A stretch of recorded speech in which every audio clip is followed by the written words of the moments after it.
man, Judge is looking good these days. That was Oppo. Love to see it. Mm-hmm.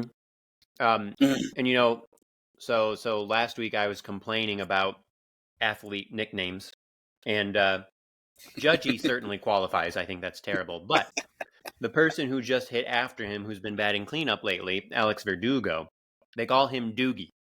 Now that I actually like. This is one of those rare instances where it works out very well, because Doogie is just fun, it's just kind of silly sounding. So I approve of it there. I guess it fits his personality too. To refine my complaint last week, yes, I know everyone calls Mike Trout Trouty, but we don't have to. We don't have to. We can call him Trout or Fish. Yep. Or anything. Anything, yep. Ken Griffey Jr. Yeah. Yeah. Yeah, you know how we were talking about the comp with Willie Mays? I was thinking about it afterwards. Like, it's a very similar comp to Griffey now too. Yes. Where, like, that's fucking sad. Wow, gee. Is that the second hardest homer of the year? Oh, that was a highlight. I only glanced. Oh, wait. There we go. There's a real one. Is it there? I am ahead. I am ahead. Hell yeah. I was like, no, that's real. 119.9. Holy shit. He hit one yesterday or the day before. 118. At 118.8. Mm-hmm. That's the fastest homer of the season, because yesterday's was the hardest hit homer. It was hilarious because yesterday, I don't know if you guys watched it live, but like Paulie was in the middle of like telling a story. No. And then G hit it, and like it went out so fast. Paulie was like, come on, Michael. And Michael was like, see ya. Like, it was already in the seats, and Michael's like, see ya. And they were joking because there was just no time. It's amazing when he hits these liners. It's just like, it's like mind blowing. Dude, that's the beer? Oh, hell yeah. Nice. It's going to be terrible. Because What is it? What kind of beer is it? It's an New England Pale or India Pale Ale, but it's okay. It's 4 months old, but I had to get it when I saw it.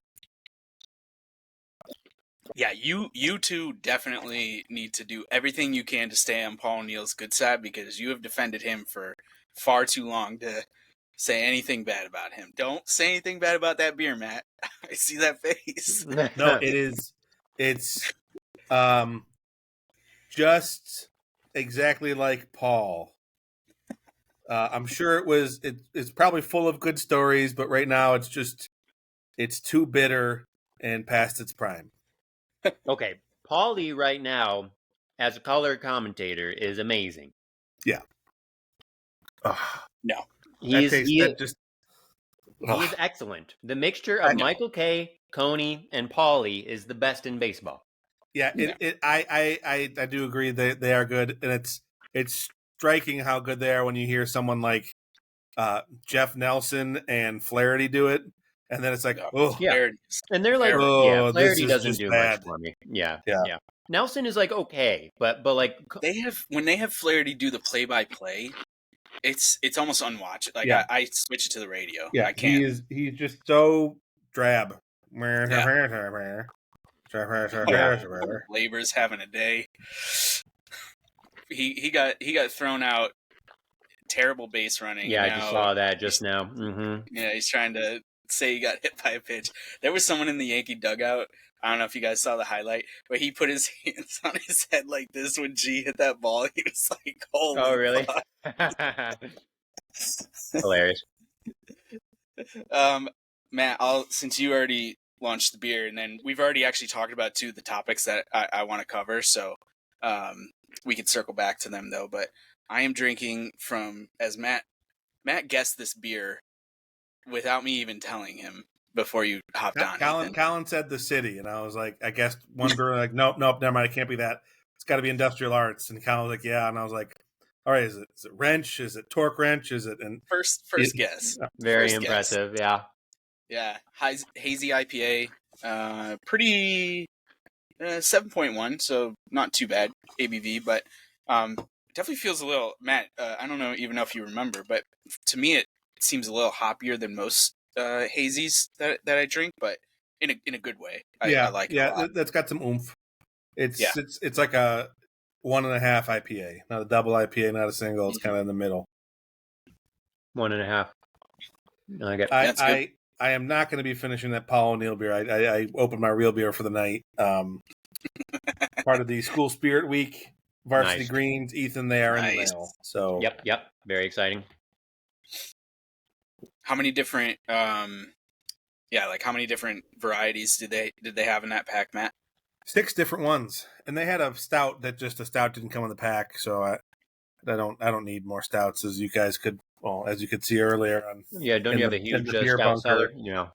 Yeah, and Awesome.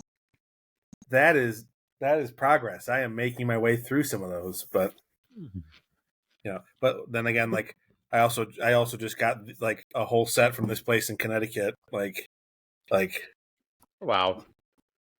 And Sam doesn't help you with any of these, right? Like she doesn't drink much. She likes stouts. She likes dark beers. Oh, so she will help you with the stouts. Yeah. So I, depending on if she's like really, really, wanting to split a stout, I'll split it. Usually the Jackie O's beers I'll split with her. Or if it's just one that I'm drinking, I'll pour her a little, 1 ounce or 2 ounce taster glass and just let her have that. Mm-hmm. If it's Yeah, one maybe. that, Let's go. Like last time it was like a coconut coffee vanilla barrel aged beer, and I was like, oh, you got to try this. And Yeah. Colin, you're like 10 seconds ahead of me now. Like, Dude, this guy. I'm sorry, Matt. This guy in the stands right now needs to sit the fuck down. He's yelling at a kid. I know he's yelling at a reaching kid. out. The ball was going. I mean, Oh, he's maybe yelling not. that it's foul. No, he's yelling at the kid because he reached over, and now it's a ground rule double. It's not like Glaber was scoring from there. He probably actually gave him an extra base. Austin Wells is slow as fuck. What a fucking prick! Really, this guy was yelling at a kid. I hope everybody else starts yelling at him. And then the kid tried to give him the ball. God, yeah, what an asshole that guy! Holy shit! I have it on mute, but I hope Paulie and Coney are talking shit about this guy right now. Oh my god! Let me put the closed captioning on. I'll report back. Go ahead, Matt. Finish up. Yeah, sorry, Matt. Continue. Wow, that was really weird. What an asshole. All right, Matt, go ahead. Something about beer. Something about stouts. You had a stout you were showing us. Yeah. Because of the things you were pouring. There was like a crazy coconut chocolate vanilla thing you mentioned. That was just a random example. I didn't actually have that, but I'll let her try them. Yeah. She wants to take a sip. These brewers, they're getting out of hand with all of this, with all these stouts. I think they're just getting underway. Maybe I'll start liking one that's got like potato chips and cookie dough and caramel and ice cream and bananas. Like they just put everything in there. I mean, Evil Twin New York City makes a beer with fried chicken in it. Who does?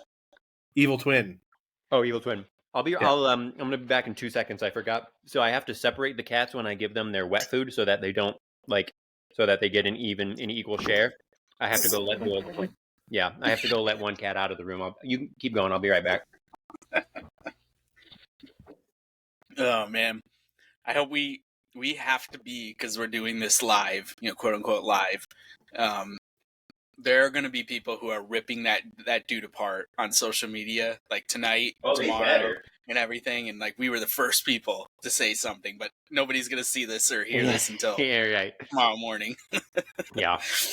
Did you see anything from the captions, Kyle, or had they already? No, they were just finishing it. I think Paulie was saying about the kid giving him the ball. He's like, "Yeah, I don't even want it anymore." Yeah, God, I cannot believe that. That was shocking.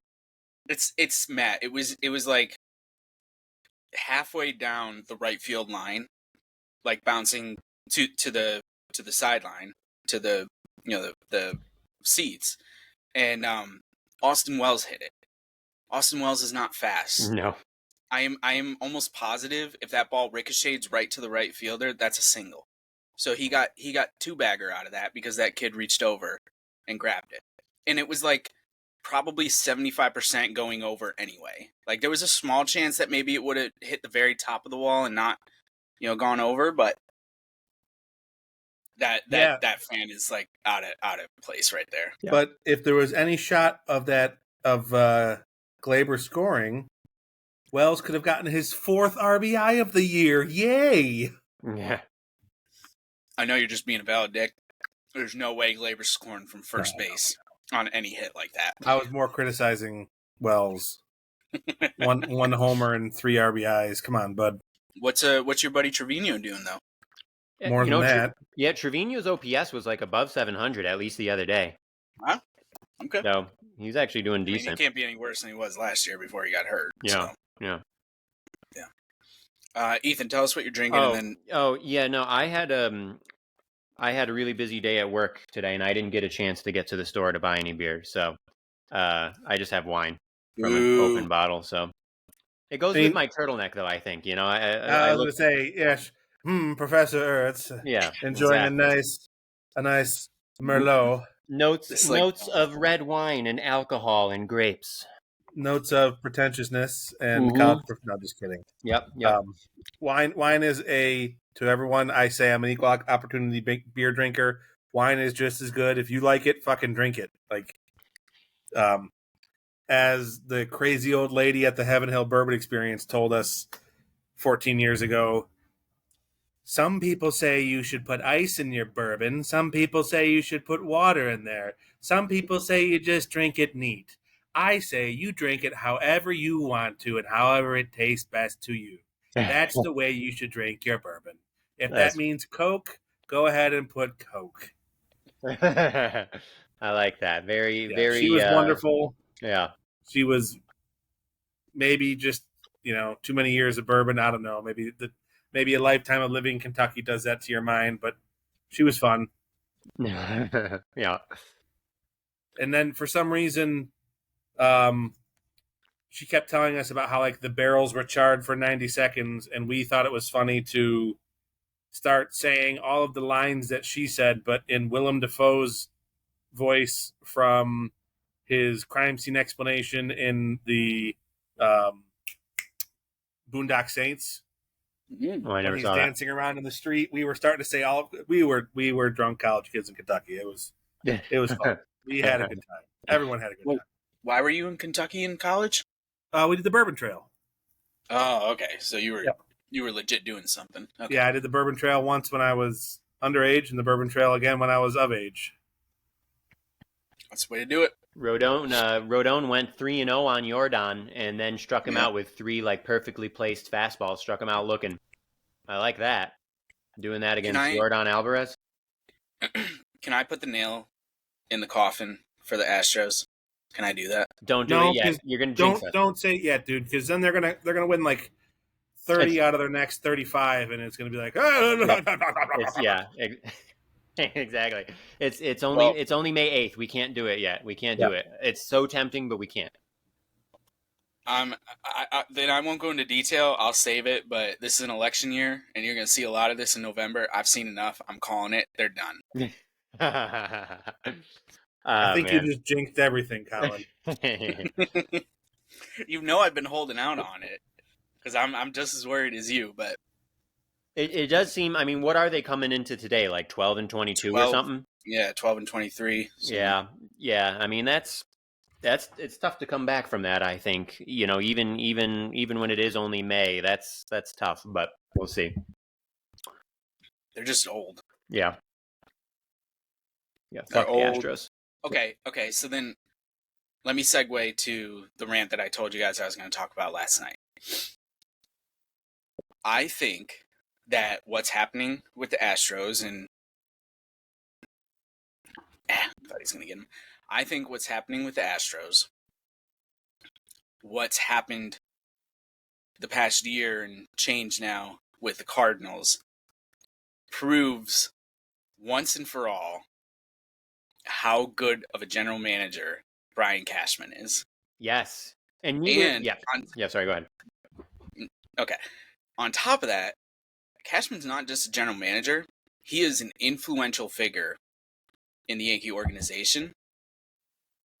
Think about what has happened with the Astros and the whole Reggie Jackson, Craig Biggio, Jeff Bagwell, dog shit. That's going on with James them. Click out of town. Fucking idiots. Yep. And Cashman said no to Reggie when Reggie wanted more, influence. And is that right? I didn't know that. Cashman and Hell, both. Yeah. I mean, they're in lockstep. I reported that for my book. I don't think it's ever changed. But I think it's a fucking disaster right now for the Astros, and the Yankees have just never, under Cashman's tenure, gotten to like disaster mode. Even last year when it seemed like it should have happened. Right, quote unquote disaster. Still above 500. And everything. Now, the Cardinal thing is a little bit more interesting because we have a little bit more data, to go off of. But, what happened last night, I sent you guys the video of Contreras, fracturing his what is it, his elbow? Yeah. Or whatever. And I texted you guys this morning because both of you asked, why was he so close to JD Martinez, who was hitting? It was was Martinez like extra far back? He's got a long follow through. But it wasn't even on the follow through. It was on the that was the strike. Right. Yeah, that's true. It was on the actual swing. Yeah. But like I told you, what I heard from, it was Ben Verlander who I saw it from. So Justin's brother, who does a lot of reporting and stuff for baseball, and he said that the Cardinals actually moved him up and in to get more strikes called. So they repositioned him, and this is the same catcher, the same person that they fucked with last year. Yep. When remember they took him out of the catcher position, even though he's World Series champion, right? He was on that Cubs team. I think so. That sounds right. I know that in general he's like really highly respected, so it was like very strange that they were like fucking with that. Is he highly respected as a hitter? Like, yes, he's more respected for his offense. Yeah, his defense is sus. Yeah, his defense is sus. But all things considered, when you just see the dysfunction that is going on in terms of communication and like what they're trying to get out, and then that awful fucking thing that happened last night to him, like, God, yeah, those type of things don't happen with the Yankees. Yes, they have these like little moments here and there. It gets blown out of proportion most of the time by us because we're big fans, by the New York media because it's the biggest market and everything. But I just think once and for all we can put that nail in the coffin for good, that Brian Cashman is fucking good at what he does. And if you don't think, just look at what's going on with the Astros. Look at what's going on with the Cardinals. The Cardinals are supposed to be the Yankees of the National League. They're not. They're not even close. Okay? So that's all I wanted to say with that. Yeah. Well, I mean, it's like that screenshot I sent you guys of the Billy Beane quote for that recent article, Oh, yeah. Right? And I mean, Billy Beane, I feel like, is as respected as any GM in the game just because of all the Moneyball stuff. Obviously the A's have had their ups and downs, but considering the money he's had to work with, his tenure has been kind of a miracle, right? And he's the one who said that he thinks like Cashman has an argument as the greatest executive in the history of the sport. And like, because I've been thinking that for a while, that he is like really special, that he's like really amazing. Obviously, there are plenty of his moves that have not worked out. We've talked about them, but like to have never had a losing season in almost 30 years. I mean, even with all the money, like that's not a guarantee. We see big money teams who have bad years. Like, yeah, exactly. So it's amazing. He's really amazing. I will say really quickly, I agree with you generally that shit doesn't really happen to the Yankees, but there is one kind of notable exception that came to my mind. I think maybe this is somewhat different, but last year, everything with Rizzo and his concussion, that was not a good look for the Yanks. And that might have been less like stupid meddling and more ignorance. I don't really know, but either way, that was pretty rough. Yeah, but I agree about Cash. Sure. I agree.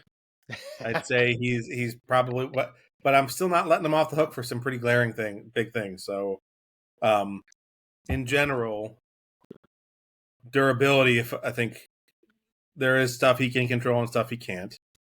That's definitely a big knock. Sure. Yeah. Now, granted, right, there was more, right? I think I saw the stat. There was more Tommy John surgeries last year than there were in the entire decade in the 90s. Yeah, Tommy John, yeah. So, insane. With an asterisk there, obviously Cashman's not like massaging and stretching these guys' muscles every day, but durability is one. He's not? Maybe he is. I don't know. Maybe he's operating the stim machine every day. Really hands-on GM. Yeah. the Stanton comments, like that's a I big. thought that's where Ethan was going. That's a big one. I actually forgot about that. Yeah, no, that was bad. Yeah. And then I do. Yes, every GM's going to have misses, but like has he still not ever traded for a pitcher that's gotten a postseason win the year he was traded for? Like, but there's Ellsbury, Hicks, okay, like, true, but a lot of that I think has been bad luck. Like he couldn't have known that like Sonny Gray and Javier Vasquez were going to have excellent careers, except for the years they played for the Yankees, and that's it. Like there was no way for Cash to know that. Like literally, those two guys, and Sonny is obviously still doing it. Like really, really good, and like I think people forget about Vasquez, but go and like look at his numbers. No, dude was Vasquez's really fucking good. Yankees career is very, very good. Yeah, but with the Yankees, he blew. Same with Sonny Gray. So like some of that is just shitty luck. Jacoby Ellsbury, that one was horrible. I always wondered if that was him or if that was more from like Steinbrenner. But that was that one was pretty indefensible. Was that part of the same class with Beltran and McCann and everybody? Or was it the year before? I can't even remember actually. I feel like when did he join the team? I want to say like it's about like 2013. That's what I was thinking was 13. Yeah, because they had that one last desperation where they tried to recapture the 2009 Magic when they went on that spending spree. It was 14. His first year with us was 14. Yeah, so I think he was part of that same class. Okay. Yeah. And so also don't forget, Pavano. Don't forget G could go either way right now. Yeah, G could go either way. Aaron Hicks. Yeah, I don't like that Hicks deal. We're still paying for, and two other teams have told him to fuck off. I mean, I'm not. Which pick any GM, you're gonna find booms and busts. But here's the thing. Here's the thing with G though. Other than I'm looking at his numbers, other than 2015. He played like pretty close to full seasons for most of his career. I mean, there were a couple seasons where he had some injuries, 123 games, 116, 119. How many seasons has he played more than 150 games? Well, let's go with 140. I think that's more reasonable. So over 140 would be 1, 2, 3, 4 times. Well, and then he played over. Didn't he play over 150 in 2018? That includes his first year with us. Yeah. But the point is, so like, he was only 20 when he came up in 2010. And then between 2011 and 2017, his Marlins years, he played over 140 games 3 times. He had little nagging injuries, but it wasn't as bad as like, say, 2019 where he only played 18 games or last year where he only played 101 games. Like he was generally playing a little bit more than that. So Cashman, I don't think could have known quite how bad the injuries were going to be. Like, yeah, he had some injuries in the past, definitely, but I don't think he could have predicted how bad. And he was only 28 when we got him, right? I mean, I remember talking about this.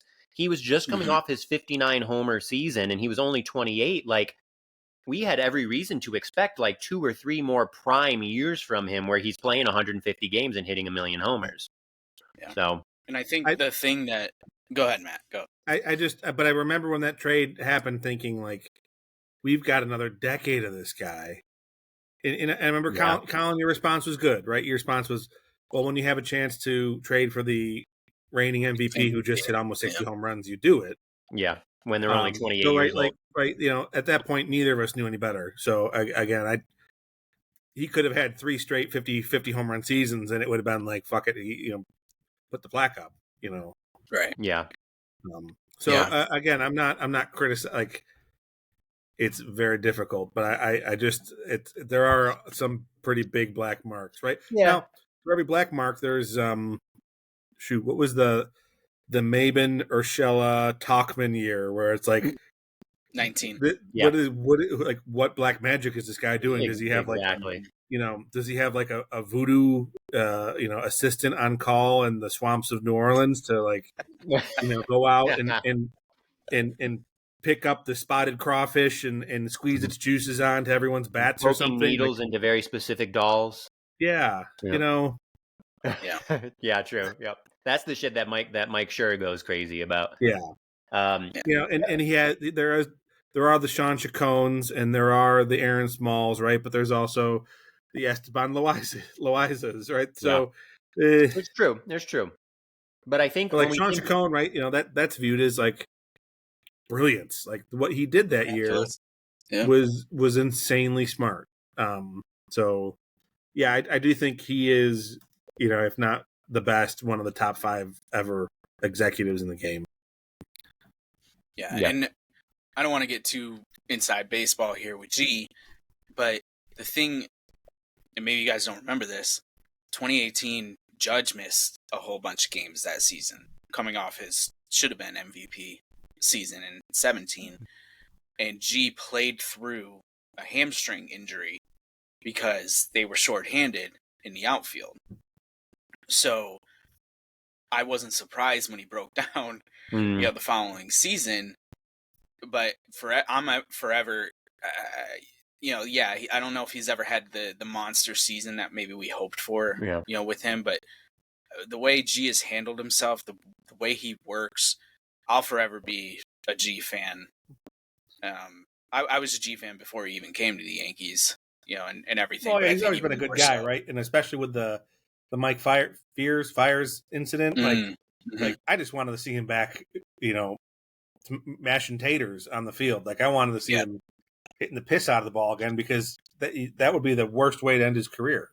Yeah, absolutely. Yeah, I think that was 2015, Ethan, when you were reading. I think that's the year he got hit. Oh, when he missed all that time, because he was on pace to like hit 60 homers that year. Or it was toward the like second half of the season, right? Well, that was the one that like hit him in the face, right? Yeah, broke his orbital, broke his cheek, like just sobbed the blood, like blah. Yeah, that's fucking crazy. I forgot about all that. Yeah, Jesus. Yeah, really, really bad. Right. But my other topic, I'll just go into it, and then I'll let you guys take over from here, since we're talking about Cashman. Fucking, you already mentioned him, Ethan. Verdugo has been a game fucking changer for this team. And I want to even throw more darts. Ethan, you've talked about this with Alex Cora. I cannot stand how much people suck his dick. Oh my God, it's terrible. And like, yeah, I get it. Sometimes there's just bad relationships and things don't mesh well, and like you need a change of scenery or whatever. But for Alex Verdugo to be dog shit like he was in Boston for the most part, and yeah, we're talking about a small sample size. Right, it's a long season. We got to see what happens. It's a long season. But for him to totally buy into the Yankee way and to be loved by his teammates the way, I mean, they fucking love that dog shit that he talks about all the time. Like, they love it. They love it. They love him. Yeah. And he produces and he hits big hits and he plays great defense. And he's not going to be Aaron Judge or G or, some of these big boppers, even though he's hitting cleanup right now. But he is third on the team in WAR, and he's won over the bleacher creatures. They love him. Yeah. And it's impressive too, because he had to shave all of his beard. He's only allowed to wear one chain. And he talked in the beginning of the year about how it was like really bothering him. He was like struggling with it. And that was one of the things I was curious about coming here, because we had heard these stories about him being a big personality and it wasn't working in Boston. And I was like, okay, but now he's going to come to New York where he has to like shave and everything. And like, it's going to be better. But somehow, I mean, he's had a really good start. And like Judgy, credit to Judgy. We talked about this before the season started, I think. Because like Judgy, apparently we had been really wanting him and been like telling Cashman or Boone or whoever. And for a while had been wanting Doogie. And I was super skeptical. I think I said it when we talked about this a couple months ago or whatever. And I've been really happy with him too. Like that attitude seems really good. And then Soto has his swagger. Like they both are bringing like a lot of swagger to the team, to the game. And then like backing it up. Obviously Soto's been playing like an MVP. And Doogie, he's been playing like really, really solid. He's got like one Baseball Reference WAR already in a month. Like that's, it's really solid. Well, I have to say that beard was absolutely horseshit. That's true. It was. It was like that beard alone was like negative 0.5 WAR. So yeah, it was gross. But like, I love seeing this the Soto shuffle and the stare downs. Like, I love it. Hey, Toddy. What's up? How's it going? Where's Matt? I'm in the basement. I'm in the bunker. Oh, nice. Awesome. I'll leave you all to talk about about the beer collection. I can tell now, but I didn't remember that's what the ceiling looked like. Oh yeah, I finished. Sure. Oh, I mean, I finished the walls over here. Yeah. So there's walls and everything, and here's some more beer and stuff. But I love it. I'm working my Can't wait way to see through in a it. few weeks. Okay, I'm working my way through it. I respect it. I'll let you talk about baseball and shit. See you soon, Matt. Not you, Ethan. Yeah, I live out west. I know. So real quick before we move on from Doogie, though, I want to give a shout out to brother Jeremy because before the season started, Jeremy doesn't follow baseball like super closely, but he follows it, and he had said something before the season about like, oh, I didn't realize the Yankees got Verdugo. That's really cool. And I was like, he hasn't been that good. I'm not that excited about it. And Jeremy was like, I like him. I think he's good, and I think he's cool or whatever. And look at this. He's been good. So maybe Jeremy was on to something. I don't know. What Jeremy had seen or heard or whatever. But good call, Jeremy. Is this Verdugo's contract year? Is it? I don't know. Did we get him for 2 years? Good question. I'll see if I can find it. While you're looking that up, I'll circle it back to, I could honestly, like, I'm not just bullshitting right now. And again, I know it's very early in his tenure, but I could see this being like a Paul O'Neill situation where it wasn't working. Lou Piniella was a dick to him in Cincinnati. He comes to New York, and immediately he made an impact. Even before that dynasty started, even before Torrey came, and everything, he was a completely different player. And of course, he was never the big basher or everything, but he could hit homers. He played great right field, whatever. Matt's trying the beer again, but still not good.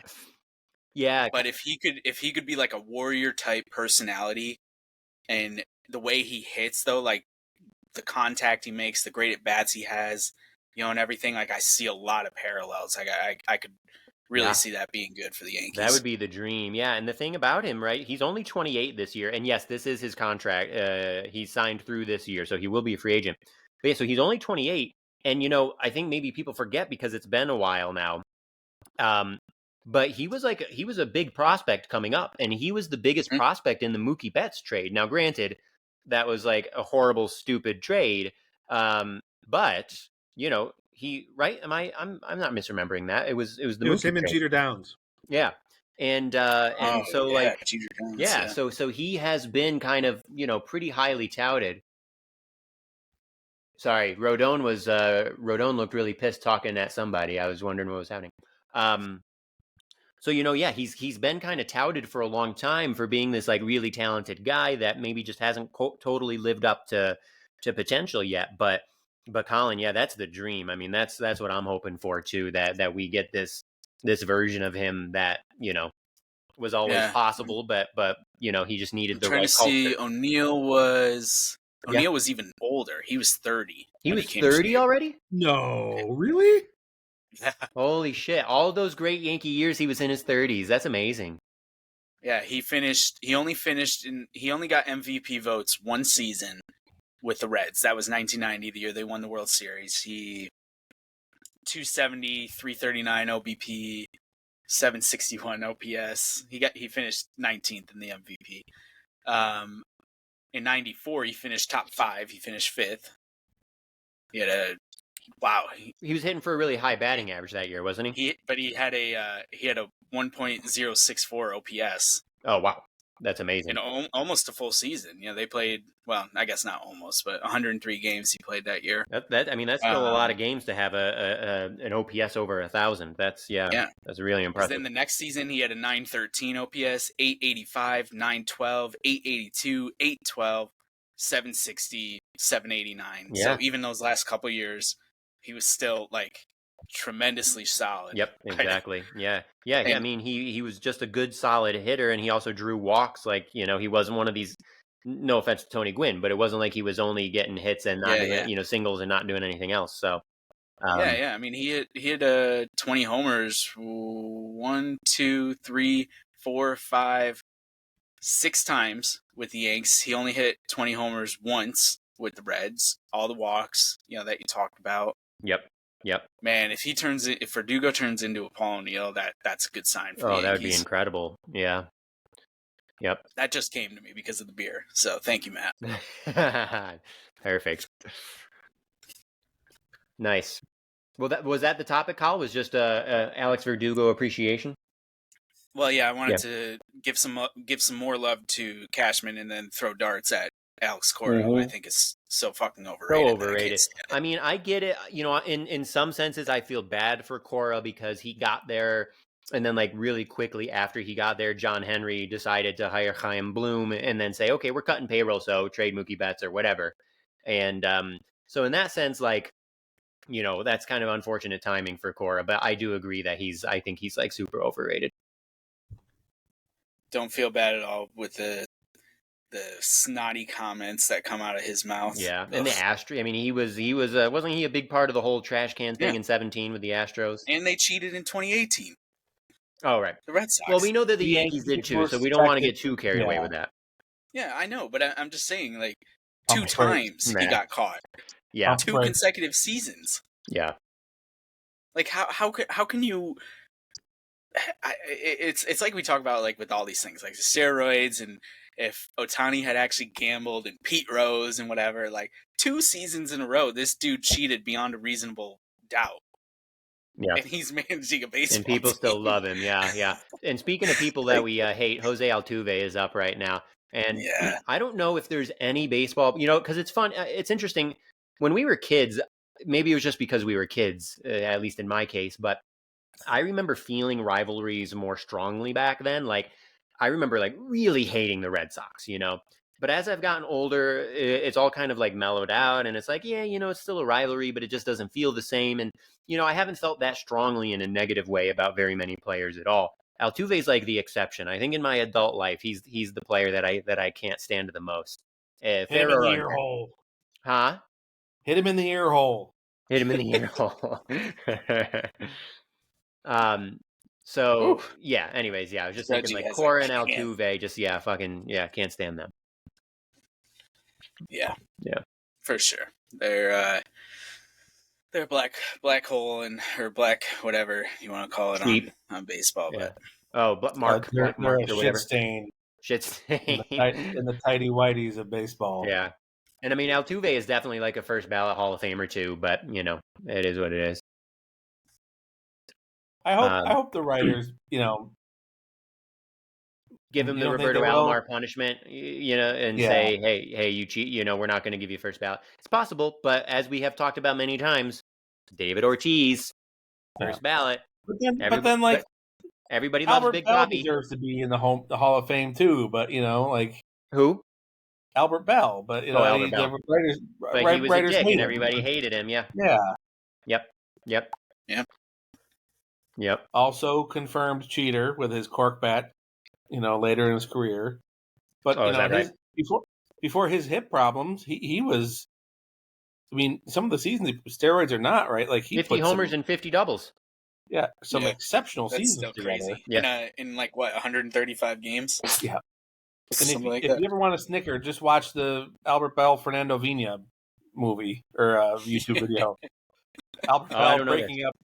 Oh, he breaks up a double play the old-fashioned way. You've definitely seen. He just shoves him to the ground. You've definitely seen. Holy shit! And then gives him the stank face, like basically, like, "What are you gonna do about it, little man?" God, yeah, that would be scary. There's also great footage of him toward the end of the game getting hit by a pitch and telling the umpire, "No, I'm not going to first base. I'm standing right here to hit." Yes, and it's I remember reading about this. And he starts yelling at the pitcher, "Throw the ball, throw the ball!" So, oh my God!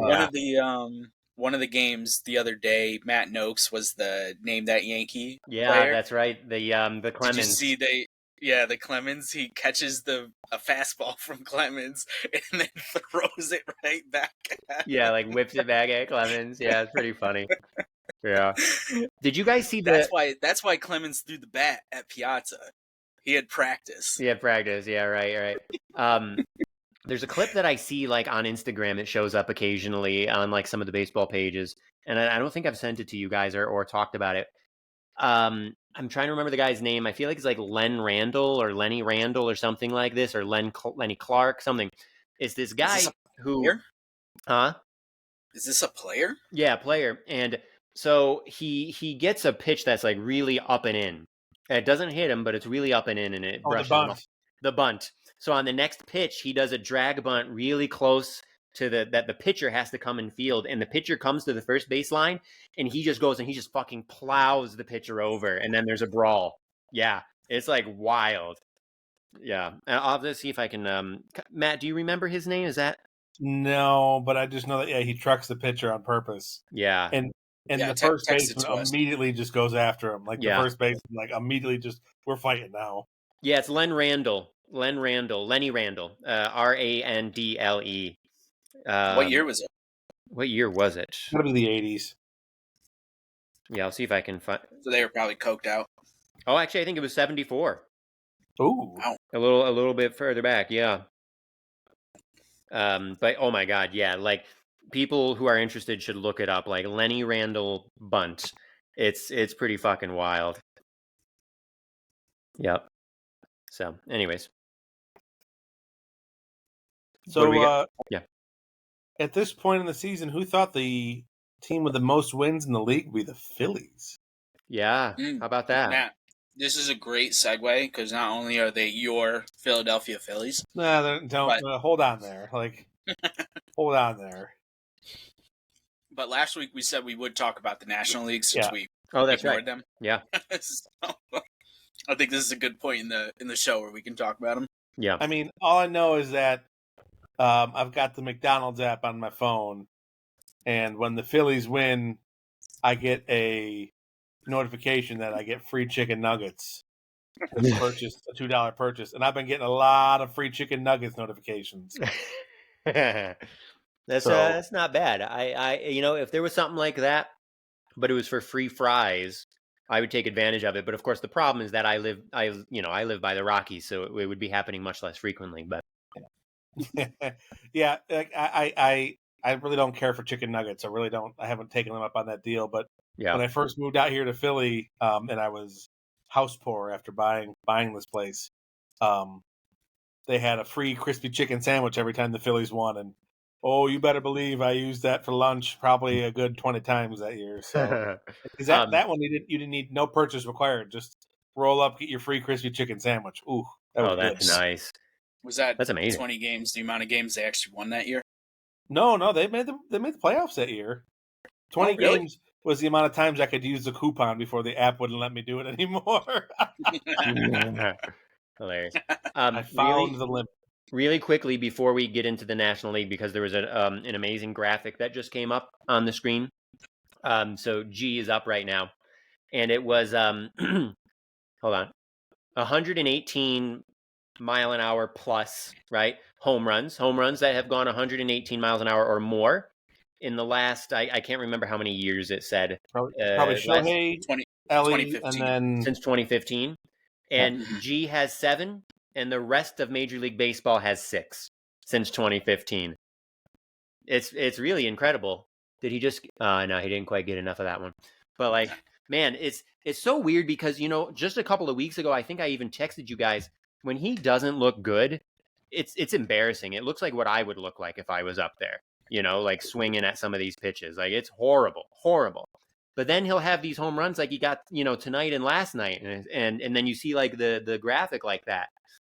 It's such a weird thing with him, like how wide the spectrum is of when he's on versus when he's off. But hey, Ethan, stay right there. Move your head to your right a little bit.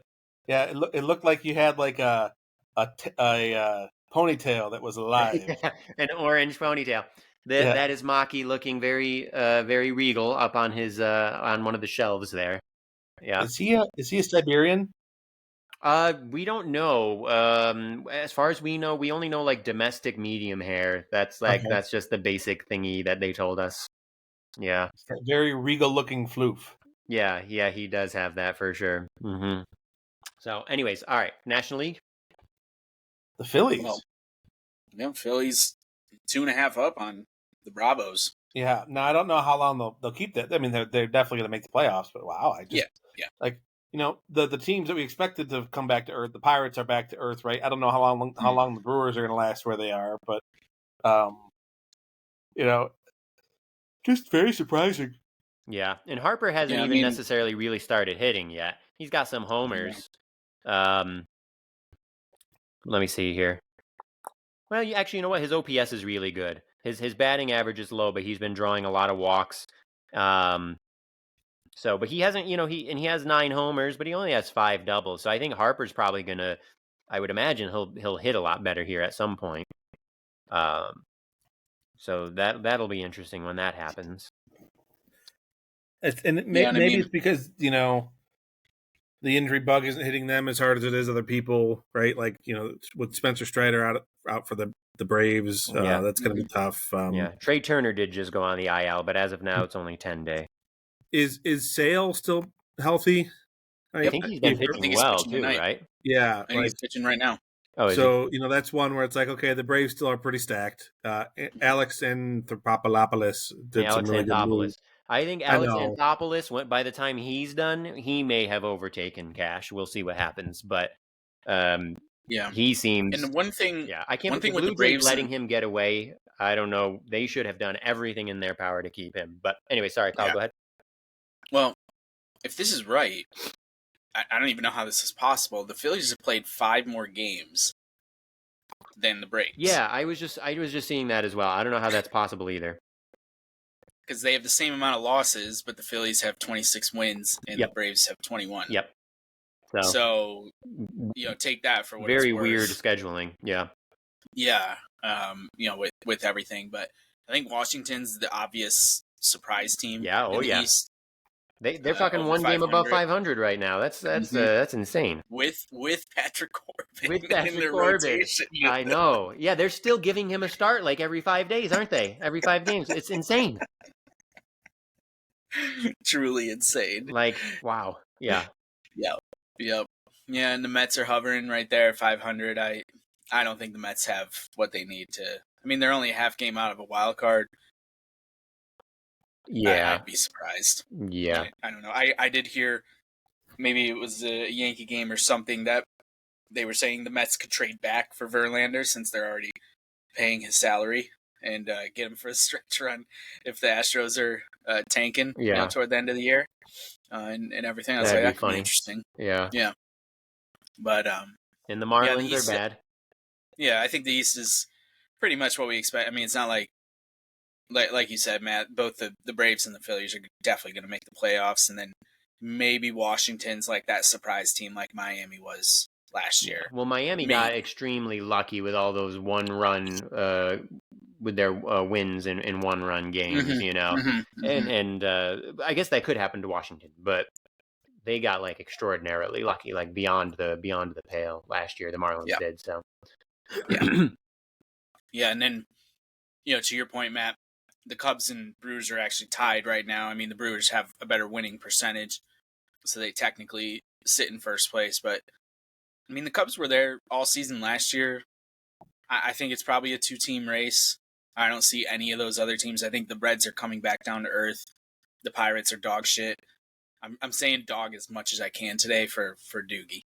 That's right, isn't Doogie? Yeah, Doogie. Yeah. And now the Cardinals. So the Cardinals are only 6 under 500. But can we put the nail in their coffin or no? Nope. Don't do it. Just like the Rays, right? The Rays are in 4th place now. Don't count them out. Yeah. No, I think the Cardinals are old. They are old. The Rays are totally. But if Goldie and Arenado find like their second wind, then they can do a lot of damage. Granted, they're only 2 guys, but yeah, I don't think either of those teams are going to make the playoffs. I think the Rays are really hurt by their depth this year. I think that's showing. Why would that be, right? It's not like they're missing their best player or anything indefinitely forever. And it's not like they're fucking cheapskates anyway. Like, come on, I don't have any love lost for them, obviously. No, but yeah, I say the Cardinals are done. They're too old. That would be really funny to see that. Yeah, they're done. Yeah, and Marmol seems like a prick, their manager. We gave Cashman shit for the thing with G, and that was bad. But like between last year and this year, like Marmol has been in the news like a whole bunch for like basically talking shit about his players, like in press conferences with like the media, just like the typical interfacing that managers have to do. And I don't know, it's pretty, it's kind of shocking to me at least. But yep. Yeah. And okay, Colin, I will give you some like the youngest pitcher on the active roster for the youngest starting pitcher on the active roster for the Cardinals is Sonny Gray at 34. So, wow, and he's but the youngest. But that's the crazy thing though is I don't think their pitching is all that bad. Their offense has just been horrendous. Sonny has been really good, right? I think this year. Yeah. 4-1 with a .89. Yeah, he's been ridiculous. I mean, no chance that'll last, but he might have a really good year overall. Yeah, I think I think pitching overall, not just their starting rotation, has been decent to solid. But Arenado, Goldie, none of those players are hitting. Yeah, and they just lost Contreras. Like they're done. Yeah, Contreras is their most valuable player so far. Yeah, and then the West. The West is interesting because, so obviously we knew the Dodgers would be good. The Padres are 500. I feel like that's about what we probably expected with them. The Diamondbacks, though, and I actually kind of figured this might happen. I figured they would regress and that they got kind of lucky last year. They're 4 under 500 right now. Now, I don't know that they're going to have a losing season overall, but I didn't necessarily expect them to have a losing record at this point. Part of that has to do with the fact that like Corbin Carroll is a shell of himself compared to last year. What's his stats? 211 batting average, 2 homers, 12 ribbies. I'd have to pull up the other thingy to see more than that. But like last year, he was insanely good. Like he was amazing. This year he has a 68 OPS plus right now, 578 OPS. So remember, they made the playoffs last year, and they were only 6 games over 500. Only 6 over, yeah. So it actually it does seem like kind of within the regular sort of fluctuation of things and the margin of error. It does seem pretty reasonable that without any big moves, they could very easily end up under 500 this year. I mean, they picked up Edwin Jackson, right, to kind of fortify their rotation. And didn't they get somebody else? They're only 2.5 out of the wild card. So I mean, they were a wild card team last year. They made the World Series. I mean, that's baseball today, and whatever. Right. And I'm burying the Cardinals, even though they're 3.5 games out of a wild card. But yeah, they did get Eugenio Suarez too, and he's actually been one of the best power hitters in the game for like the last 10 years, even though like nobody knows about him. Now he has been hitting like shit so far this year, but if he actually does what he's been doing, that could make a difference too. Like if his bat wakes up and Carroll's, that'd make a big difference. Should I be the Valadic? Be the Valadic. Yes. Eugenio. Oh, Eugenio, yeah. Eugenio. Oh, wait, is that how people say it? Eugenio Suarez. Okay, there's no way that like typical people say that. Like the announcers, you tell me the announcers say that? Yes. They say fucking Rodon. They don't even say Rodon. They say Rodon. But you're telling me they go to the trouble to say Eugenio? Eugenio. I don't believe it. I'm going to have to turn on a Diamondbacks broadcast. I just like that you said Eugenio. Yeah, you're in America now.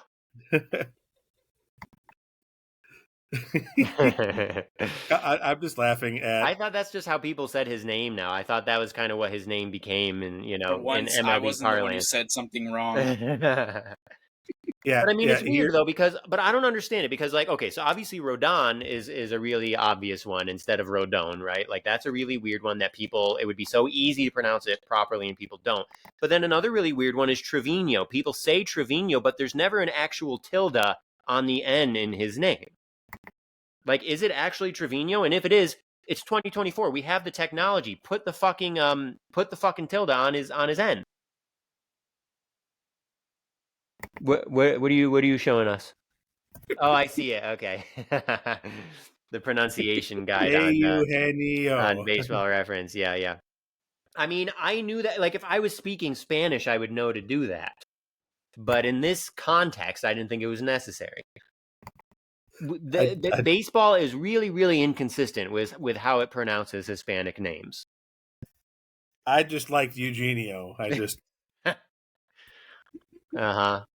I know you said Eugenio, but I just like... Is that what I said, Eugenio?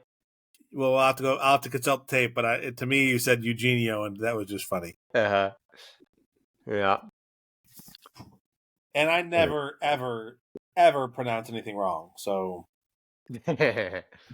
Uh-huh. That's true, Rudy. I'll give you that. Yeah, I love how we just methodically and kind of nonchalantly went through the National League, where we spent so much time last week talking about the American League. Well, and we've ignored the Dodgers because fuck the Dodgers. But I mean, yeah, W7 right now. I mean, they're really good. It's what it is. I mean, it is impressive because, like, you know, Molly Knight wrote about this recently. Like every pitcher that they like had, you know, coming into this year is on the IL with some significant injury, like long term. Now, granted, Yamamoto, other than that opening start in Korea that went really poorly, he's been great otherwise, so that really helps. But like considering the injuries to the pitching staff that they have been dealing with the last couple of years, it's kind of amazing that they keep winning 100 games no matter what. So isn't Paxton the starter for them right now? Is he? Yeah, James Paxton, 4-0 with a 3.06 ERA. Oh wow, okay. Wow. So he's 35. So he's another one that was bad luck that Cash got, and I thought it was like a really good. I guess was it? And you know what? He was pretty solid in 2019. When he wasn't hurt, yeah, he was good. Yeah. But I think he was also a Spider Tack product too, though. Oh, okay. Yeah, maybe. Yeah, Walker Buehler came back last night, pitched well. Oh, did he? Yeah, that's right. Because he hasn't pitched in like almost 2 years. 2 seasons. Yeah, fucking crazy. Mm-hmm. You know, there was a really interesting video. We should, and I think I forgot to text you guys about it. We should talk about this on a future episode, but I'm going to mention it now so we don't forget. Tyler Glasnow, there was a video of him also on the Dodgers and pitching really well. That was another smart signing by them. There was a video of him. I can't remember if it was from last year. Molly Knight posted it too. So, Kyle, I'm sure you saw it because it was in her Substack. About who? Tyler Glasnow. It was a video of him in an interview talking about when MLB like banned all sticky things and how pitchers like, you know, because pitchers do need a really strong grip just in general to be able to pitch. Even if it's just like fastballs and changeups, they need to be able to get a really good grip. And so they need like the rosin at the very least, let alone maybe a little bit more. And he was talking about how like he thinks it made a really big difference in a bad way when MLB. Did he get in? Dude. Wow, Wells chugging. Dude. He almost couldn't get a double out of that. I know. But you know what? That ball hit the outfield wall. He's still he hit it hard, and he's still a lot faster than G. G would have gotten to first base. I'm just saying it again proves our point that fan was a dickhead to that kid. Yeah, well, of course. That's no doubt. Yeah. All right, that was nice. Wow, good for him. Yeah, he was going for it. Yeah, I mean, he looks like Jesse Owens compared to G, though. Just like watching this clip, you know. But so the Tyler Glasnow thing, we should talk more about that in the future because he was making some really interesting points about how pitchers had to adjust like on the fly in the middle of the season, and how like in order to try and get the same quality of pitches without being able to grip it, a lot of them had to use muscles that they weren't previously like using in order to get a better grip, and like he thinks that like a lot of injuries resulted from that. So anyway, it was very interesting and worth talking about at some point. What year was that again? Was it 22? That sounds right. 21 or 22? I want to say 21. Whatever year Kluber pitched the no-hitter. No-hitter. It had to be 22 because they were on fire in the beginning. Counterpoint though, just rosin and sweat can be sticky enough. Remember, our favorite, well, not our favorite, Major League Baseball's favorite pariah showed that just with rosin and sweat, he could make the ball stick to his hand. That's true. So, yeah, that's a good point. What it was is that, yes, you do need a good grip, but what the Spider Tack allowed you to do is get so much grip that you were just amplifying your spin rates through the roof. Yeah, well, and he wasn't even using Spider Tack, if we can believe him. He talked about what he used, and he said, I did a combination of this and that and the other thing, and it wasn't Spider Tack, but... Well, and he posted, there was a couple games where he said, fine, like, if you want to see what the effect is, like, in the 6th inning, I'm going to use it. Oh, I meant Glasnow about the okay, thing. okay. But yeah, no. Bauer, you could see, like, suddenly, if you track the spin rate, oh shit! In the sixth inning, his spin rate on his fastball was 300 RPM higher. Like, yeah, that's right. Yeah, that is pretty wild. Yep. I mean, it's not, Joe Paz writes about this a lot. It's not a good look for baseball regardless because, like, MLB, and I don't know if this starts with Manfred or if it's everybody or what, but MLB always seems to be, like, way behind the ball on everything. Like, and even So like the reactionary. uniforms. What's that, Kyle? They're so reactionary. So reactionary, never proactive. Like, it's really, really pathetic to watch. And like the uniforms this year, I mean, we talked a little bit about that last time. It's like they let things get really shitty and then they scramble. And it's like, okay, that's kind of how I was in college with like procrastinating on assignments. Like, you probably shouldn't run Major League Baseball the way that I was in college, or let's be real, even in my life now. Like that's not a good way to be running like a multi-billion-dollar industry or whatever, Yeah. It's really pathetic. Yeah. No, I agree. Yeah. Like we gave him all the credit in the world last year for the pitch clock, but it also took getting to a really bad place. Yeah, exactly. In terms of length of game and pace of game, Yeah. and it's not like it was his that. idea, right? Like, I don't think Rob Manfred came up with that and was really pushing for it. Right. I think that was probably more Theo Epstein than anything, but yeah. Anyways. All right, boys. Well, if you can believe it, we've blabbered here for over an hour. Yeah, it went fast. Oh, that's what happens when you're shitting on the Astros and Alex Cora. Yeah, exactly. That's right. And the Cardinals. And the Cardinals, yes. These are not the Cardinals. Oh, there was something. I won't get into detail about it, obviously, but there was something about. I think maybe I was gonna try to be diplomatic and say that I don't usually shit on teams in the way that I do. Like, I wrote about last year, midway through the season, just the debacle of the White Sox, like before it got as bad as it has gotten and everything. And this is like, sometimes it's so obvious, but somehow it happens anyway. Yeah. and again, it just makes it so much more miraculous that teams like the Yankees and even the Dodgers now, and I don't know, they might be the only two organizations that have kind of sustained, but obviously the Yankees have done it longer. Yep. And everything. And I get it, the money helps, but we've also talked about it. These teams cry poor, and they are not poor at all. Exactly. So yep. I don't want to hear it. Yeah. But with the White Sox, it's crazy because like literally 2-3 years ago, everybody was like really excited about them. They had like a ton of talent and like young talent and all this, and gosh, things just went horribly wrong. We were on the podcast excited about them, talking about how between Anderson and Abreu and like Eloy Jimenez, maybe Yohan and Moncada. But the White Sox might have been the easiest team to see. That they were overrated a little bit.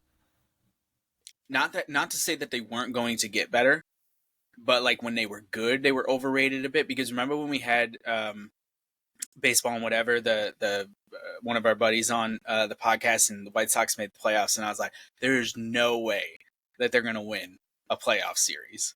No way. And they got swept. Right. And everything. Because that Central Division was awful. And that's what I wrote last year. They still had a chance to win that division if they just had some competency as an organization, because the Central was so bad again. And so it's like they blew it in so many different ways. It's unbelievable. Judgy clearing the bases, baby. God, love it. How are you so fucking 10 seconds ahead of me here? I don't know, but this is turning into I like it when he gets those off. We can call him Judge. Maybe next podcast we should just spend the entire time trying to have conversations with people without using a Y at the end of their names. See who flinches first. Yeah.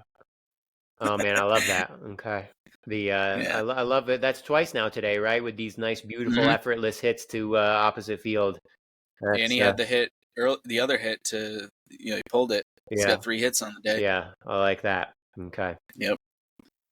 All right, boys, give me your shout-outs. I already shouted out Brother Jeremy, so that's good for me. It's because I can't think of anything else. Shout out to Fiden's Brewery in Albany, New York, man. Ooh, new brewery in Albany, deliciously good beer, great food. I had a Cuban that was delicious. They did screw up our orders, but like they made it right by giving us some free drinks. So, Nice. Beautiful place, lots of plants. So if you've got a girlfriend that likes plants, take her there. You can drink beer. She can watch the plants. So yeah, it was. Did you say it was a Cuban you had? Yeah, a Cuban. Ooh. Yeah, nice. Fucking love a good Cuban. Yeah. I always was not a mustard guy, and then for some reason, a couple months ago, I had a Cuban, and I was like, "This is pretty good." I love since then, I've mustard. had 2 more. Yeah. Yeah. Yeah, like it was a perfect combination of like crispy toasted bread, but still like soft and chewy. Nice. Yeah. Yeah. I'll give a shout out to Cubans because I can never have them because Toddy doesn't like that type of meat. So, Oh, bummer. Yeah. Well, yeah, I can only get it at a restaurant. yeah. Well, yeah. I'm same here, but we'll go out and get some together at some point. We'll go back to that barbecue place and get Cubans. Yeah. There we go. All right, boys. Well, we did it. We won't be back. Well, we're back on our regular cadence now. Yes. So we should be back not next week, 2 weeks, but the week before. We gave you a bonus episode, everybody, because we love you. That's right. As Matt's yawning. Hey, it's busy season, okay? I got home from work at 7:25. I was on the pod at 7:30. Wait, really? Yeah. What time did you show up on the pod, Ethan? 7:40 something your time. 7:45. I got my delicious Haluski dinner right here. Well, I was teaching. Thank you very much. So yeah, everyone's got excuses. And my lessons were running a few minutes late, so Sure. All right, boys, we are not believing Ethan's story.